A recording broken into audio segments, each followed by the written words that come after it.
Dear students, जैसा कि हम अब से पहले डार्ट पढ़ रहे थे, उसमें हमने वर्ब चेंज पढ़ा है, चेंज ऑफ प्रोनाउन पढ़ा है। अब उसके बाद जो तीसरा टॉपिक आता है आपका आता है चेंज ऑफ डेमोन्स्ट्रेटिव वर्ड्स, निकटता सूचक व संकेतवाचक शब्दों का बदलना। जैसे आपने प्रोनाउन चेंज किया है तो कुछ ऐसे संकेतवाचक शब्द होते हैं जिनको डायरेक्ट से इनडायरेक्ट बनाते हुए हमें बदलना पड़ता है।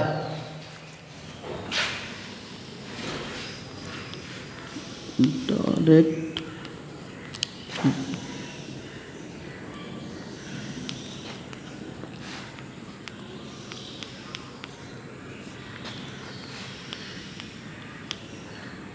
डायरेक्ट से इनडायरेक्ट बनाते समय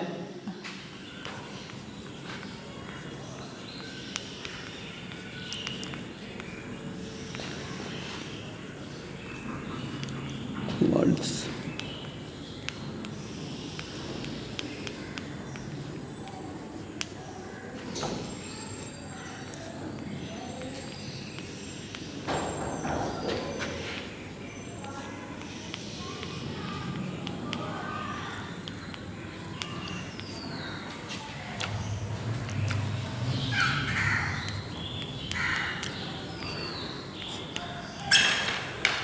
ये कह रहा है डायरेक्ट से इनडायरेक्ट बनाते समय जो डेमोन्स्ट्रेटिव वर्ड्स होते हैं उनको हमें चेंज करना पड़ता है।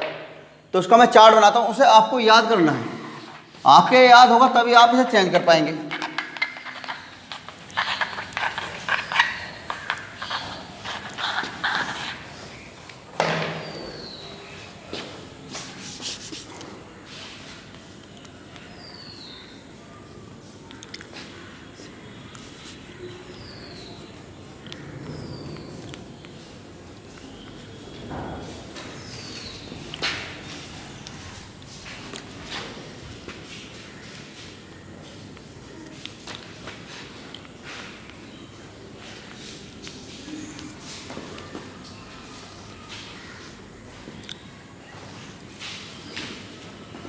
अब देखें नाउ, अगर डायरेक्ट में नाउ दिया है, नाउ की जगह आपको लिखना है देन।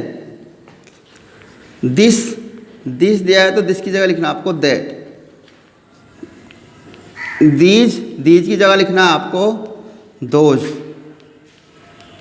हेयर आए तो हेयर की जगह लिखना आपको देयर।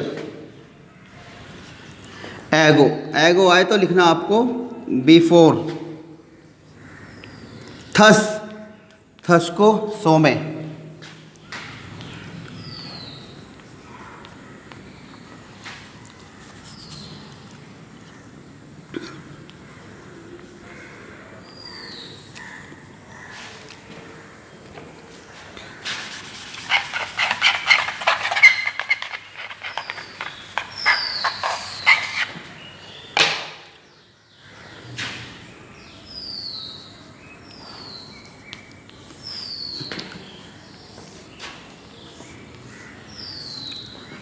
फिर देखिए बेटा आप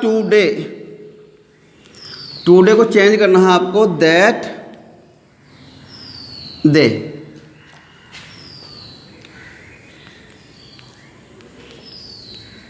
यस्टरडे को चेंज करना है आपको द डे बिफोर या the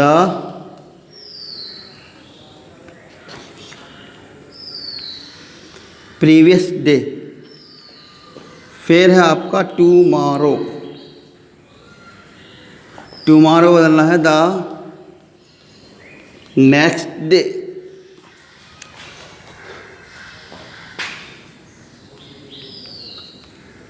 two night that night.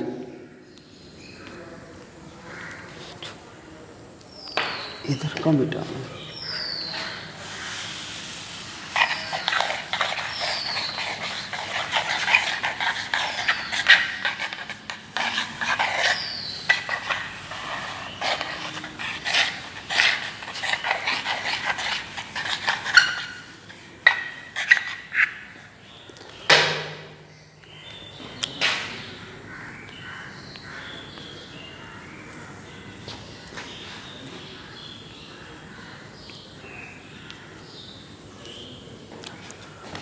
हो गया।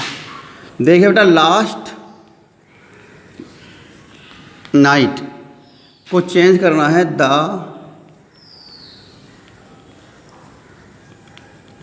Previous night. Last month, the previous month.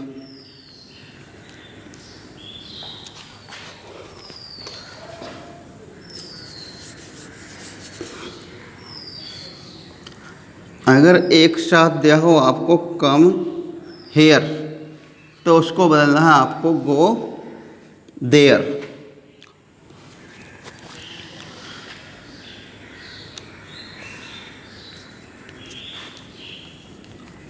अगर नेक्स्ट दिया है, द नेक्स्ट को बदलना फॉलोइंग। तो ये हो गया बेटा आपके डेमोन्स्ट्रेटिव वर्ड्स, यानी संकेतवाचक या निकटसूचक शब्द। आपको ये और याद करना है, यदि डायरेक्ट में ये वर्ड दिए हैं तो इनडायरेक्ट को आपको इसमें बदलना है। नाउ का देन, दिस का डेट, दीज का दोज, हेयर का देयर, ए का बिफोर, थस का शो। ठीक, अब देखें ना चेंज कैसे आते, कैसे सेंटेंस में।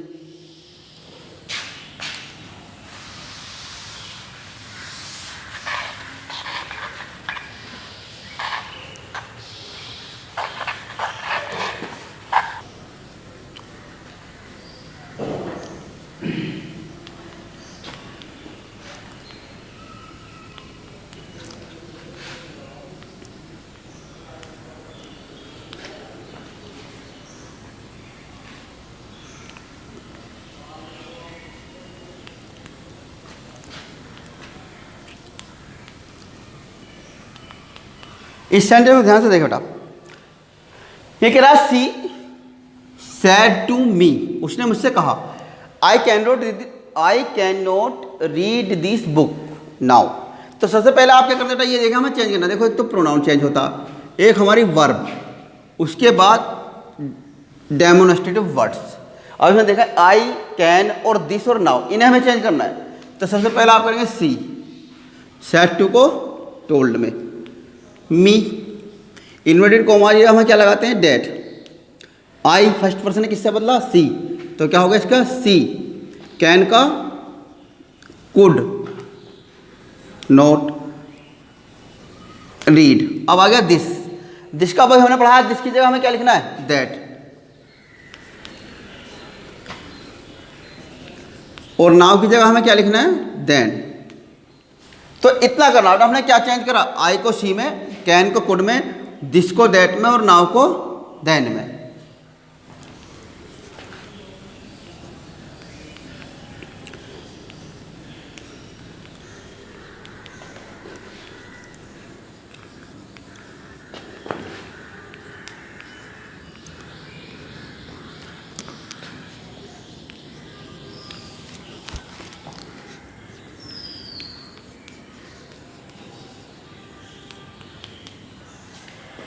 ये कह रहा आई सेड टू हिम, मैंने उससे कहा, you did not come here yesterday, तुम कल यहाँ नहीं आए थे। तो क्या करेंगे आप, आई सेड टू को टोल्ड हिम दैट। यू किससे बदला हमने, ऑब्जेक्ट से। आई भी मैंने बता दिया बेटा फर्स्ट पर्सन किससे बदलते हैं हम, सब्जेक्ट से। इसका बहुत ध्यान रखना आपको।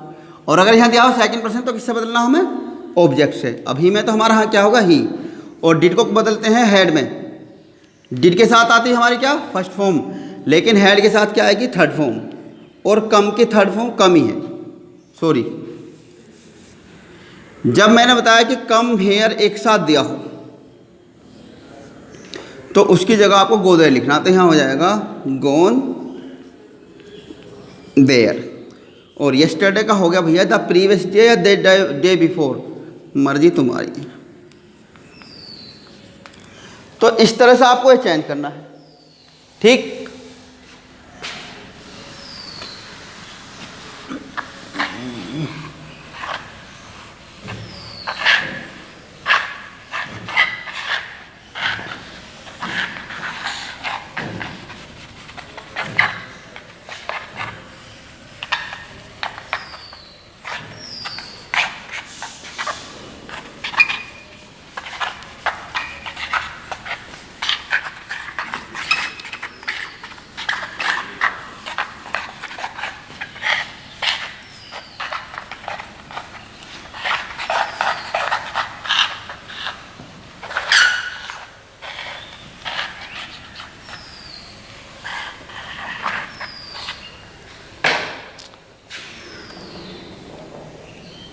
देखिए बेटा,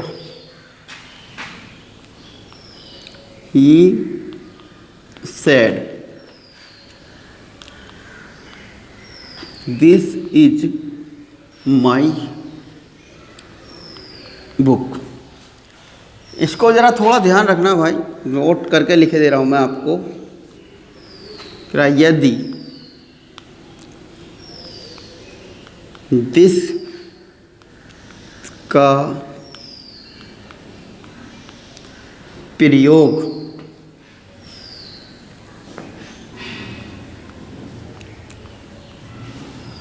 रिपोर्टेड स्पीच के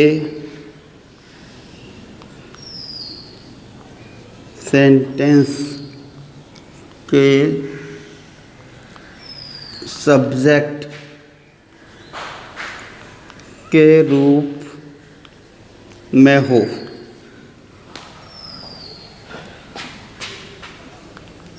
तब दिस को ज्यों का त्यों लिखते हैं। याद रखना बेटा कि यदि दिस का प्रयोग सब्जेक्ट के रूप में हो, अब हमने पढ़ा है कि दिस का हमें दैट चेंज करना है, लेकिन यदि अधिक निकटता प्रकट यानी सब्जेक्ट के रूप में काम करे तो आप उसे दिस का दिस ही लिखेंगे। आप क्या करें, ही सेड दैट, तो दिस है तो आपको दिस ही लिखना है। इज का हो गया वाज, माई फर्स्ट पर्सन है, ही के साथ क्या हो जाएगा, हिज बुक। तो मैं सोचता हूँ कि अब इसमें तो कोई दिक्कत आनी नहीं चाहिए आपको। तो आपको याद करना बेटा चार्ट, क्या समझे, ये चार्ट जो बना है डेफिनेट वर्ड का, इसे आप बिल्कुल अच्छी तरह से अध्ययन करें और उसको पढ़ने के बाद ही इसी एक्सरसाइज को बनाएं।